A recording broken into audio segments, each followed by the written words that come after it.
Calvary స్వరము నీ కొరకే, కల్వరి స్వరము నీ కొరకే. ఆహాబు తన రాజ్యంలో ఒక పేదవాడి పొలం మీద కన్ను పడిందట. వాడేమో ఇవ్వను అని చెప్పన్నాడట. ఆహాబుకు కోపం వచ్చిందట. మూతి ముడుచుకున్నాడట. ఇంట్లో పడుకున్నాడట. ఇంట్లో పడుకున్నప్పుడు భార్య వచ్చిందట. ఆ భార్య పేరు యెజబెలట. వచ్చి భర్తను అడుగుతుంది, ఏమిటి ఈ రాజ్యంలో నువ్వు రాజువు కాదా? ఈ రాజ్యాన్ని పరిపాలించేవాడివి నీవు కాదా?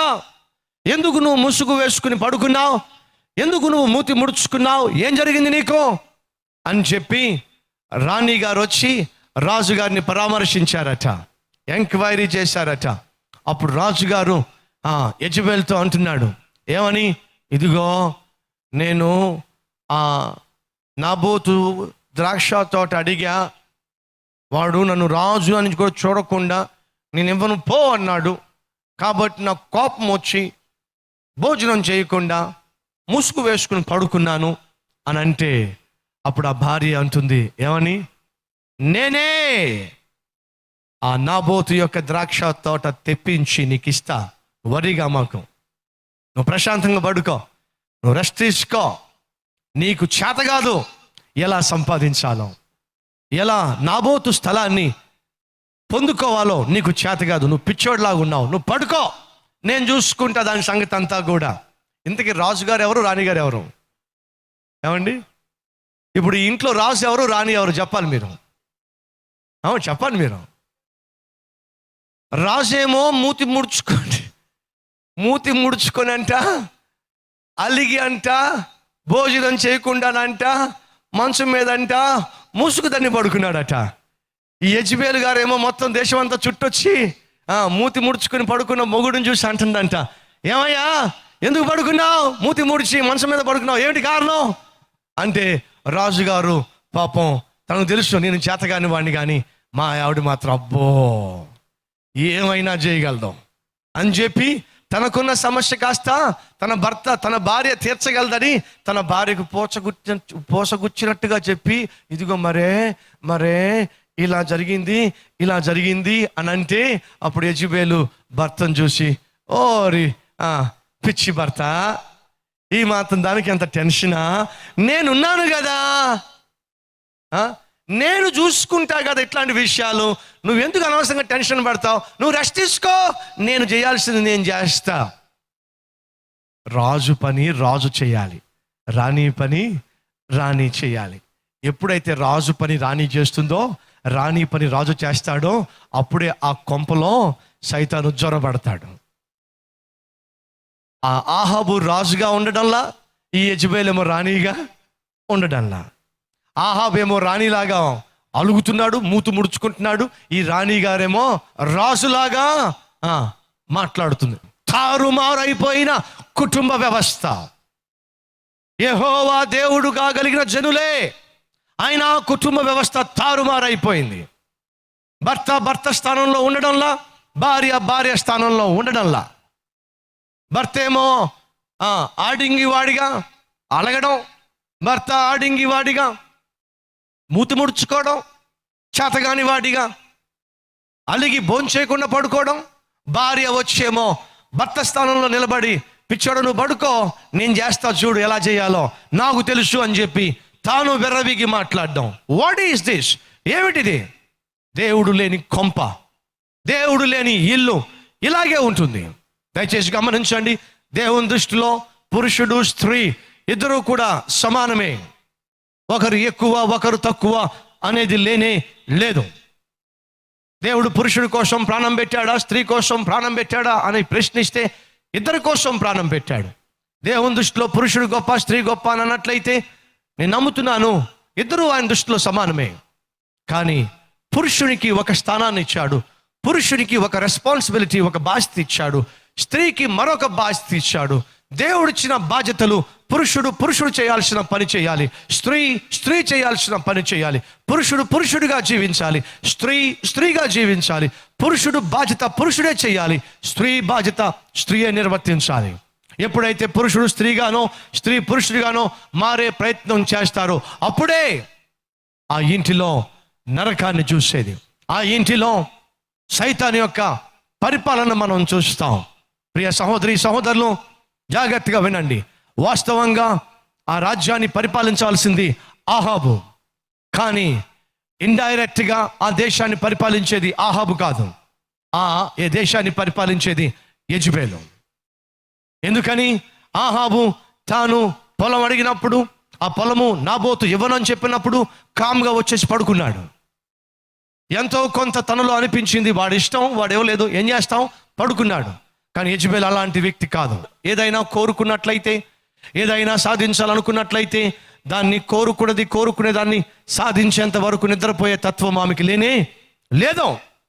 ఆమె ఏదైనా పట్టిందయ్యా అంటే పట్టిన పట్టు విడిచిపెట్టదు. ఏదైనా కావాలి అనుకున్నట్లయితే కావాలనుకున్న దాన్ని పొందేంత వరకు నిద్రపోదు.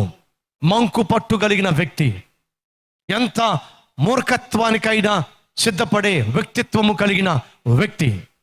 ఈరోజు ఈ మాటలు వింటున్న వారిలో అటువంటి వారు ఎవరైనా ఉన్నారా? మంకు పట్టు పట్టేవాళ్ళు. నేను కోరుకున్నాను, నాకు దక్కాల్సిందే, నేను అడిగాను, నేను పొందుకోవాల్సిందే, ఇంకో మరొకరికి అందడానికి వీలు లేదు అనే పట్టు, అనే మంకు పట్టు కలవారు ఎవరైనా ఉన్నారా? జాగ్రత్త, అది యెజెబెలు యొక్క తత్వము. ఆ అబ్బాయిని నేను ప్రేమించాను, ఆ అబ్బాయి నాకే దక్కాలి, ఇంకెవరికి దక్కడానికి వీల్లేదు. ఎలా మరొకటి వెళ్ళి పెళ్లి చేసుకుంటుందో నేను చూస్తా. ఆ అమ్మాయిని నేనే ప్రేమించాను, ఆ అమ్మాయిని మరొకడు పెళ్లి చేసుకోవడానికి వీల్లేదు. ఆ అమ్మాయి నాకు దక్కకపోతే ఇంకెవ్వరికి దక్కడానికి వీలు లేదు. దానికోసం ఎంతకైనా తెగిస్తా. లేదా అటువంటి మూర్ఖులు, ఆ అమ్మాయి నాకు దక్కకపోతే మరొకడు పెళ్లి చేసుకోవడానికి వీల్లేదని చెప్పి పెళ్లి పందిరిలో కూడా వెళ్ళి ఆ పెళ్లి కూతురిని చంపొచ్చే మూర్ఖులు లేరా? నాకు దక్కలేదని చెప్పి మరొకరికి దక్కకూడదని చెప్పి నిర్దాక్షిణ్యంగా ఆ అమ్మాయిని పొడిచి వేసే యెజెబెలు తత్వం కలవారు ఈ రోజుల్లో కనిపించటం లేదా? ఎవరు వీళ్ళు? యెజెబెలు సంతతి వాళ్ళు. నేను కోరుకున్నది నాకు దొరకాల్సిందే, దానికి నేను ఎంతైనా తెగిస్తా, ఎంతకైనా దిగజారుతా అనే మూర్ఖమైన తలంపు ఈరోజు ఈ మాటలు వింటున్న ఏ ఒక్కరిలో ఉండడానికి వీలు లేదు. యెజెబెలు భార్య, ఆహాబు భర్త. ఆహాబు రాజు, యెజెబెలు రాణి. రాజు రాజుగా పరిపాలన చేయాలి, రాణి రాణిగా తన బాధ్యతలు నిర్వర్తించాలి. కానీ ఇక్కడ అలా జరగడం లేదు. రాణి అయిన యెజెబెలు రాజుగా మాట్లాడుతుంది, రాజు అయిన ఆహాబు రాణిగారితో రాణిగారిలాగా మాట్లాడుతున్నాడు. ఎంత ఎంత పాడైపోయిన కుటుంబము. కాబట్టి బైబిల్లో ఏముందో తెలుసా? బైబిల్లో ఏముందో చదవరండి. 1 రాజులు 21వ అధ్యాయము 25వ వచనంలో దేవుడు స్పష్టంగా ఈ ఇంటి గొడవ ఏమిటో బయటపెట్టాడు.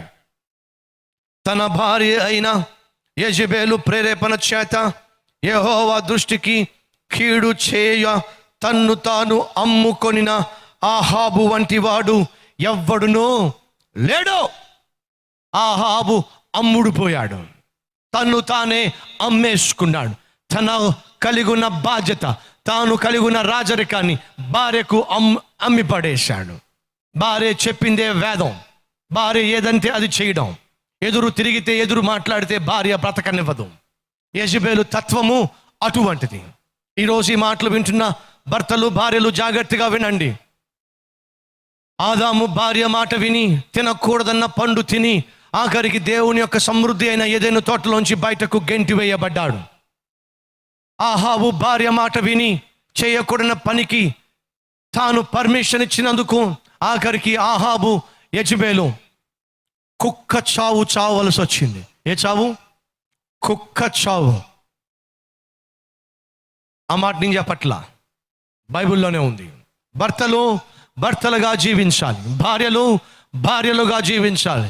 ఇంటికి యజమాని భర్త అనే సత్యము బైబిల్ పదే పదే తెలియచేస్తూ ఉంది. భర్త భర్తగా యజమానిగా ఇంటికి ఉన్నప్పుడే ఆ ఇల్లు ఆత్మీయంగా ఉంటుంది. భర్తను యజమానిగా ఏ భార్య అయితే గుర్తిస్తుందో, గమనిస్తుందో, గౌరవిస్తుందో ఆ ఇల్లు చక్కగా ఆత్మీయంగా కట్టబడుతుంది. అలా కాకుండా భర్త ఆహాబు వలె మూతి ముడుచుకుంటూ, ఆహాబు వలె అలుగుతూ, ఆహాబు వలె భోజనం చేయకుండా మంచం మీద పడుకుంటూ, బాధ్యతలు మర్చిపోయి, భర్తను అనే విషయం మర్చిపోయి, కుటుంబాన్ని పోషించుకోవాల్సిన బాధ్యత నా మీద ఉంది. నేను కష్టపడి పని చేయాలి, కష్టపడి నా భార్య బిడ్డలను పోషించుకోవాలి అనే బాధ్యత మర్చిపోయి, నీ భార్య కష్టపడుతూ ఉంటే, నీ భార్య ప్రయాసపడుతూ ఉంటే, నీ భార్య వెట్టి చాకరీ చేస్తూ ఉంటే నువ్వు కూర్చొని తినడానికి తప్పో. అది వాక్యానికి విరుద్ధము. పని చేయకుండా ఏ ఒక్కడు భోజనం కూడా చేయకూడదని బైబిల్లో ఉంది. వాస్తవంగా భర్తగా నువ్వు కష్టపడాలి, వాస్తవంగా భర్తగా నువ్వు ప్రయాసపడాలి, వాస్తవంగా భర్తగా నువ్వు నీ ఇంటిలో నీ భార్యకు బిడ్డలకు ఏ లోటు లేకుండా చూసుకోవాల్సిన బాధ్యత నీ మీద ఉంది. అలాంటి వాడివైన నీవు కష్టపడకుండా, ఉద్యోగానికి వెళ్ళకుండా, ఇంట్లో కూర్చొని భోజనం చేయడం సిగ్గు అనిపించడం లేదు? నీ భార్య కష్టపడి, నీ భార్య ప్రయాసపడి, నీ భార్య సంపాదిస్తే కూర్చొని తినడానికి సిగ్గుగా లేదు? ఈరోజు నా ప్రియ సహోదరుడా, నువ్వు భర్తవు. భర్త అనగా భరించువాడు. ఏమిటి భరించువాడు? ఇంటి బాధ్యతలను భరించువాడు. ఇంటి బాధ్యతను చక్కగా భరించాలి, చక్కగా నిర్వర్తించాలి. అది నీకున్న బాధ్యత. అలా చేయడం నీకు ఆశీర్వాదం. అంతేగాని పొద్దుస్తమాను భార్యను తిడుతూ, భార్యను కొడుతూ, మీ ఇంటికి వెళ్ళి 50,000 పట్టరా, మీ నాన్న దగ్గరికి వెళ్ళి, మీ అమ్మ దగ్గరికి వెళ్ళి 30,000 పట్టరా, మన అబ్బాయిలకు అమ్మాయిలకు స్కూల్ ఫీజు కట్టాలి కదా, మరి నువ్వు పుట్టింటికి వెళ్ళి ఒక 50,000 పట్టుకురా, కాలేజీలో డొనేషన్ కట్టాలి కదా, 1,00,000 రూపాయలు పట్టుకురా అని భార్యను పుట్టింటికి పంపించే మొగుడు లేక భర్త అసలు వాడు భర్తే కాదు, సిగ్గులేనోడు. బిడ్డలను చదివించుకోవడం చేత కాకపోతే ఎందుకు కన్నట్టు? బిడ్డల యొక్క స్కూల్ ఫీజు కట్టడం చేత కాకపోతే ఎందుకు వారిని కన్నట్టు? నువ్వు నీ బిడ్డలను కన్నట్టయితే ఆ కన్న బిడ్డలకు కావలసిన ప్రతి అవసరాన్ని నువ్వు తీర్చాలి. అంతేగాని మీ అత్తామామ కాదు తీర్చడానికి. వాళ్ళు వాళ్ళ పిల్లల్ని కన్నారు, వారిని చదివించారు, వారి పెళ్ళిళ్ళు చేశారు, నీకు వారి కూతుర్ని కట్టబెట్టారు. ఆ తర్వాత నువ్వు పిల్లల్ని కానీ నువ్వేం చేయాలి? ఊరు మీద పడకూడదు. నేను ఒక సహోదరి వచ్చి ఏడుస్తుంది, అన్నా మా పిల్లలకి స్కూల్ ఫీజు కూడా కట్టలేకపోతున్నామన్నా, నా భర్త మాటి మాటికి వెళ్ళు మీ పుట్టింటికి పట్టరా అంటున్నాడన్నా, వాళ్ళు మాత్రం ఎంతకాలం ఇస్తారన్నా? ఒకసారి ఇచ్చారు, 2 సార్లు ఇచ్చారు, ఇంకా వాళ్ళు ఇవ్వం పో అంటున్నారు. అక్కడేమో వాళ్ళు ఇవ్వని అంటున్నారు, ఇక్కడేమో ఈయన సంపాదించడు. నలిగిపోతున్నానన్న వీరిద్దరి మధ్య. పిల్లల భవిష్యత్తు నలిగిపోతుందన్న. నా ఇంటి పక్కన ఉన్నవారు అందరూ కూడా చక్కగా స్కూల్ యూనిఫామ్ వేసుకొని చక్కగా స్కూల్కు వెళ్తూ ఉంటే, మా పిల్లలేమో బయటకు వచ్చి ఆ గుమ్మం దగ్గరికి వచ్చి యూనిఫామ్లో వారు వెళ్తూ ఉంటే చూస్తూ ఉంటున్నారన్న. మమ్మీ ఎందుకు ఇంకా మమ్మల్ని స్కూల్లో జాయిన్ చేయలేదు అని అంటే, పాపం ఏం చెప్పగలదు మమ్మీ? దద్దమ్మ మొగుడు కలిగి ఉండి ఏం చెప్పగలదు? చెప్పాలా ఆ పిల్లలకి? అయ్యా మీ బాబు దద్దమ్మరా, పనికి మాలిన ఒట్టి చవటరా, మిమ్మల్ని కన్నాడు కానీ మిమ్మల్ని చదివించుకోవడం చేత కానీ ఒట్టి వేస్ట్ ఫెలోరా చెప్పాలా? మరి ఆలోచించండి ప్రియ తండ్రులో, భర్తలో బాధ్యతలను గ్రహించండి. మీ బిడ్డలు చదివించుకోవాల్సిన బాధ్యత, వారికి అయ్యే ఖర్చు, స్కూల్ కానివ్వండి, బుక్స్ విషయంలో కానివ్వండి, వారిని పెంచే విషయంలో కానివ్వండి, వారికి అయ్యే ప్రతి ఖర్చు భరించాల్సిన బాధ్యత తండ్రిగా భర్తగా నీ మీద ఉన్నదే. బాధ్యతలు మర్చి జీవించు మాకు. మాటికి మాటికి నీ భార్యను చావగొట్టి పుట్టింటికి పంపించి పట్టుకురా 1,00,000 రూపాయలు అని చెప్పి అనమాకు. అది పశుతత్వము, అది మానవత్వము కానే కాదు. ఎందుకని నువ్వు కదా నీ కొడుకును చదివించుకోవాల్సింది. రేపొద్దు నీ కొడుకు పెరిగి పెద్దవాడైనప్పుడు నువ్వు అంటావు, ఆహా మా అబ్బాయి ఎంత గొప్పోడయ్యాడు, ఆహా మా అబ్బాయి ఎంత ప్రయోజకుడయ్యాడు. అప్పుడు మీ అబ్బాయి వచ్చి అంటాడు, డాడీ నోరు మూసుకో డాడీ, నోరు మూసుకో డాడీ. ఏంట్రా అంత మాట అన్నావు? నువ్వు కాదు కదా డాడీ చదివించింది, తాతయ్య కదా డాడీ చదివించింది. కాబట్టి డాడీ నేను రేపొద్దున సంపాదించే సమయం వచ్చినప్పుడు తాతయ్యని చూసుకుంటావా? కన్నది నేను కదరా. కన్నది నువ్వే కానీ డాడీ, పెంచింది మాత్రం తాతయ్య డాడీ. కాబట్టి మేము తాతయ్యను చూసుకుంటాం. బిడ్డలను కానీ మనుషులకు వదిలిపెట్టే మాకే, వాళ్ళు చూసుకుంటారులే అని చెప్పి వదిలే మాకే. అలా వదిలేస్తే నీకు జంతువులకి పెద్ద తేడా ఏమీ ఉండదు. జాగ్రత్త. కుక్కలు కూడా కంటాయి. నా మాట మీకు అర్థమైందా?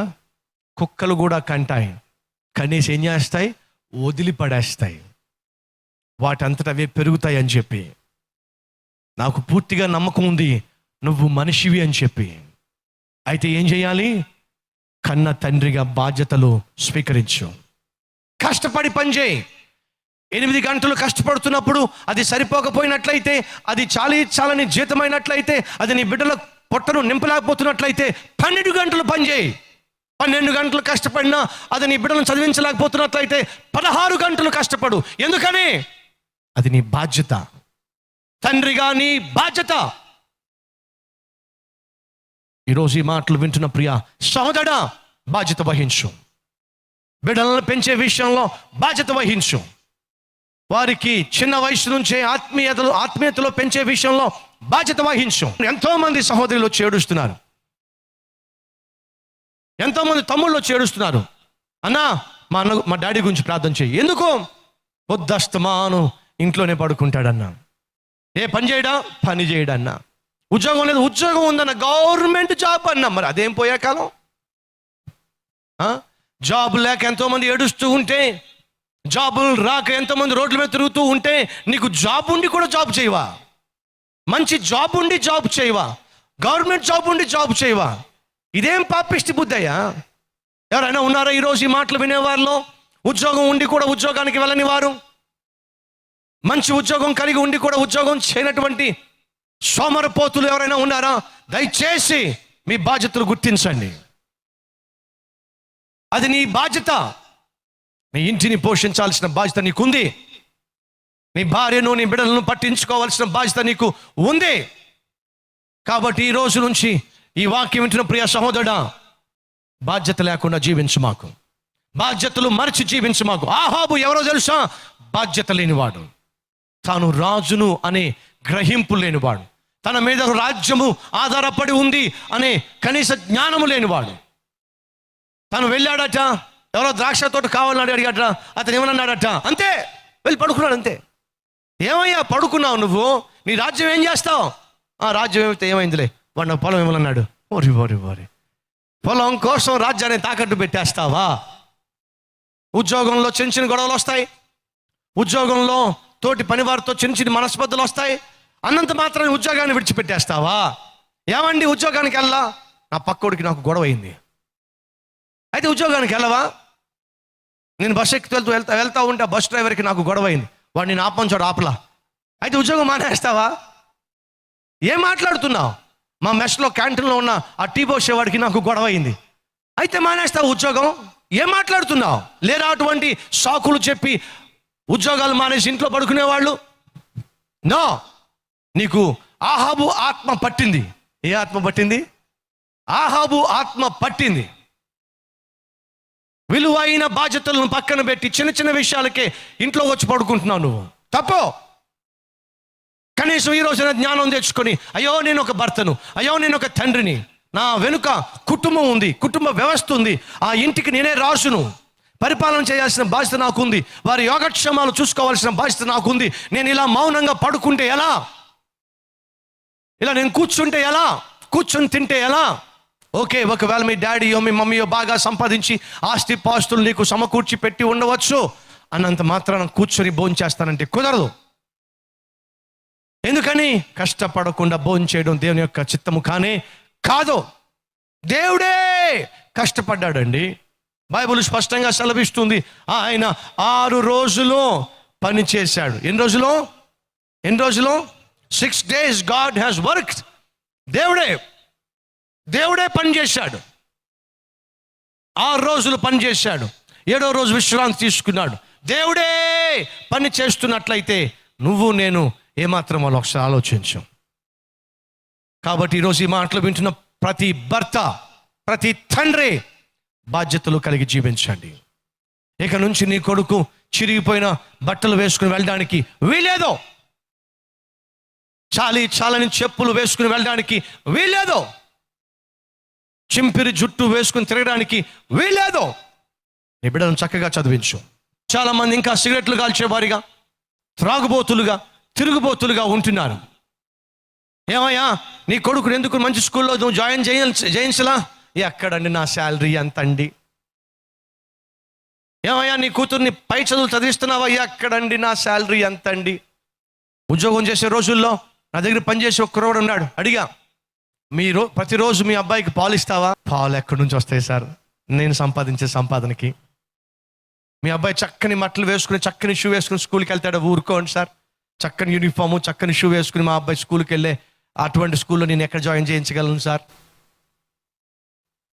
ఎన్ని ప్యాకెట్లు కాలుస్తావు? 3 ప్యాకెట్లు కాలుస్తాను సార్. రోజుకి ఎంత తగలేస్తావు? తగలేటమేనది దాచిపెట్టమా? చెప్పండి, తగలేటమేనా? అడిగా, ఎన్ని ప్యాకెట్లు తగలేస్తావు? 3 ప్యాకెట్లు తగిలేస్తానండి. ఎంత అవుతుంది నెలకి? 3 6 18 అండి. 1800 రూపాయలండి. ఎంత సంపాదిస్తావు నువ్వు? 4000 రూపాయలండి. వాడు సంపాదించేది 4000 రూపాయలు. సిగరెట్ కోసం ఖర్చు పెట్టేది 1800 రూపాయలు. అడిగా, ఈ 1800 రూపాయలతో మీ ఇద్దరు పిల్లలకి ప్రతిరోజు మార్నింగ్ చక్కని గ్లాస్తో పాలు కానీ హార్లిక్స్ కానీ బోర్నవిటా కానీ బూస్ట్ కానీ ఇవ్వచ్చా ఇవ్వకూడదా? ఇవ్వచ్చు సార్. ఈ 1800 రూపాయలతో ప్రతి నెల మీ బిడ్డలకు 2 జతలు కొనొచ్చా? కొనొచ్చు సార్. ఈ 1800 రూపాయలతో ప్రతి వాళ్ళు స్కూల్కి వెళ్ళినప్పుడు చక్కని షూస్ కొని పంపించవచ్చా? పంపించవచ్చు సార్. సిగ్గులేదు నీకు? సిగ్గులేదు? కన్న నీ కొడుకు నీ కూతురు పాలు తాగడానికి బదులుగా వారి పొట్టను కొట్టి నువ్వు పొగతో అవుతున్నావు. నీకు సిగ్గులేదు? నీ కన్న బిడ్డలు చిరిగిపోయిన చొక్కా చిరిగిపోయిన ప్యాంట్ వేసుకుని వెళ్తున్నారే, చిరిగిపోయిన చెప్పులు వేసుకుని వెళ్తున్నారే, వారి బట్టలను వారి అవసరాలను పొట్టన పెట్టుకొని నీ పొట్టను మద్యంతో నింపుకుంటున్నావు. సిగ్గులేదు? పైపెచ్చు, ఎక్కడ సార్ మా అబ్బాయిలకి మేము ఎక్కడ పాలు ఇవ్వగలం సార్? పేదవారం కదా సార్. పేదవాడికి రోజుకు 100 రూపాయలు తాగడానికి ఎక్కడి నుంచి వస్తున్నాయి? ప్రియ సహోదరుడా, జాగ్రత్తగా విను. త్రాగడానికి నీ దగ్గర డబ్బులు ఉంటున్నాయి, తిరగడానికి నీ దగ్గర డబ్బులు ఉంటున్నాయి, అన్నిటికీ డబ్బులు ఉంటున్నాయి. కొడుక్కి కూతురికి పాలకు మాత్రం డబ్బులు లేవే? సిగ్గులేదు? స్కూల్ ఫీజు కట్టడానికి డబ్బులు లేవే? సిగ్గులేదు? వారి పొట్టను కొట్టి నీ పొట్టను సారాయితో నింపుకుంటున్నావు. అంతకంటే దౌర్భాగ్యం మరేముంటుంది? కాబట్టి చెప్తున్నా ఈరోజు, భర్త తండ్రి బాధ్యత కలిగి జీవించు. పాపిష్టి వ్యసనాలను పక్కన పెట్టి, ఆ వ్యసనాల వల్ల నీ కొడుకు నీ కూతురు చదువుకోలేకపోతున్నారే, ఆ వ్యసనాల వల్ల మీ కొడుకు కూతురు ప్రయోజకులే, రేపొద్దున చక్కని కలెక్టర్ షో లేకపోతే డాక్టర్ షో లేకపోతే ఐపీఎస్ ఐఏఎస్ షో కావలసిన వాళ్ళు నీ త్రాగుడు వల్ల నీ తిరుగుడు వల్ల వాళ్ళు హోటల్లో సర్వర్స్గా పనిచేసుకోవాల్సి వస్తుంది. కార్లు బస్సులు క్లీన్ చేసుకునే క్లీనర్స్గా తయారు కావాల్సి వస్తుంది. ఎందుకని? నీ తాగుడు చేస్తున్న ఘోరం ఇంత అంతా కాదు. నీ అలవాట్లు నీ బిడ్డల భవిష్యత్తుని ఏం చేస్తున్నాయి? బుగ్గిపాలు చేస్తున్నాయి. కాబట్టి చెప్తున్నా, బాధ్యత కలిగిన తండ్రిగా, బాధ్యత కలిగిన భర్తగా నీ ఇంటిలో ఉన్న ప్రతి అవసరాన్ని గుర్తించి అందుకు తగిన చర్యలు తీసుకొని ఈ రోజు నుంచైనా ఆహాబుకున్న ఆ ఆత్మ నుంచి బయటపడి ఒక బాధ్యత కలిగిన తండ్రిగా నువ్వు జీవిస్తావా? నీ బిడ్డలకున్న అవసరాలు ఏమిటో, నీ ఇంట్లో ఉన్న అవసరాలు ఏమిటో జాగ్రత్తగా పరిశీలించి ఆ అవసరాలు తీర్చడానికి నువ్వు ఎంత కష్టపడాలో, ఎంత ఎక్కువగా ప్రయాసపడాలో గుర్తించి ఒక మంచి తండ్రిగా, బాధ్యత కలిగిన భర్తగా నిన్ను నీవు ఈరోజు అప్పగించుకుంటావా? అవును అంటున్నట్లయితే నాతో పాటు కలిసి ప్రార్థన చేస్తావా? Let us pray. ప్రార్థన చేద్దాం. ప్రతి ఒక్కరి తలలు వంచండి.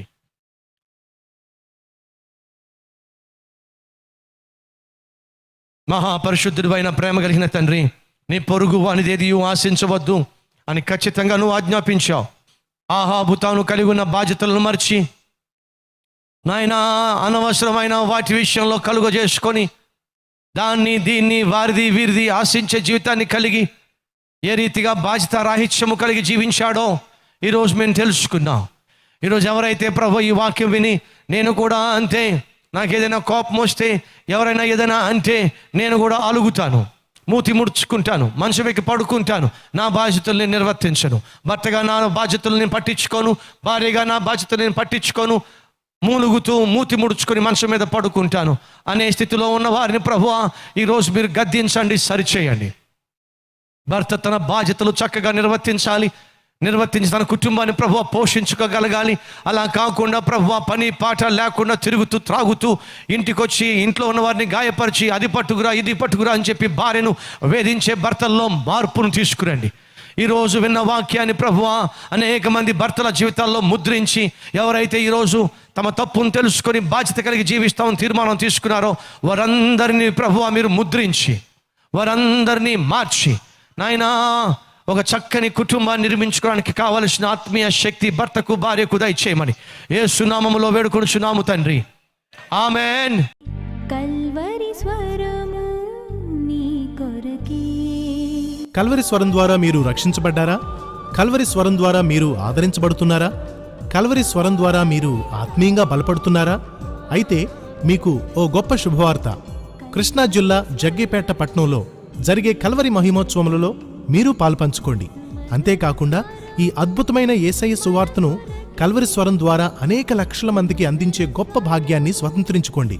జగ్గేపేటలో జరిగే కల్వరి మహిమోత్సవములలో 3వ రోజు అనగా 19వ తేదీన సాయంత్రం 4 గంటలకు కల్వరి స్వరం స్పాన్సర్ మీట్లో మీరు పాల్పంచుకోండి. ఎవరైతే కల్వరి స్వరమును బలపరచాలనుకుంటున్నారో వారు కల్వరి స్వరం స్పాన్సర్ మీట్లో పాల్పంచుకొని 7,800 రూపాయలు విలువ చేసే బహుమానాన్ని పొందుకోవచ్చు. అంతేకాకుండా దైవజనుల చేతుల మీదుగా మెమంటో తీసుకుంటూ ఫోటో దిగవచ్చు. ప్రత్యేకంగా దైవజనులను కలిసి ప్రార్థన చేయించుకోవచ్చు. అంతేకాకుండా కల్వరి స్వరమును మీరు స్పాన్సర్ చేయడం ద్వారా వివిఐపి గ్యాలరీలో కూర్చునే అవకాశాన్ని పొందుకోవచ్చు. ఈ అద్భుతమైన అవకాశాన్ని స్వతంత్రించుకోండి. కల్వరి స్వరమును బలపరిచి అనేక లక్షల మందికి సువార్తను ప్రకటించే మహాభాగ్యాన్ని స్వతంత్రించుకోండి.